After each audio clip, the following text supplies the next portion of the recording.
Welcome to Let Me Fix This. Enjoy the video. You'll begin by confirming two essentials. Your Google Pay app is up to date and device security is on.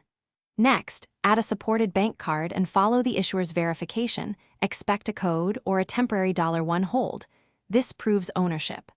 Once the card appears, open its settings and enable the virtual card or tokenization feature. This creates a separate number for online use.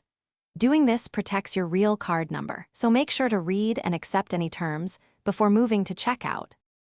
Once the virtual card is active, you pick it when paying online, select Google Pay, then choose the virtual card token instead of your physical card.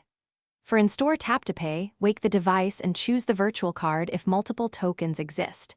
The terminal receives a one-time token, not your real number. Make sure billing and shipping details match what your bank has. Mismatches cause declines. If a merchant asks, explain you're using a digital token. This expedites support and clarifies fraud protections. To finish, monitor transactions in the Google Pay app and reconcile charges right away. If you see an unauthorized charge, freeze or remove the virtual card token and contact your card issuer. They can issue a new token without replacing the physical card. If payments fail, try reinstalling the app, clearing cache, or resyncing the card.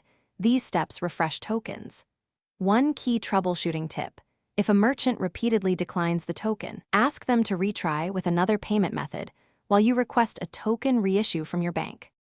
Thanks for watching. If you found this helpful, don't forget to like and subscribe.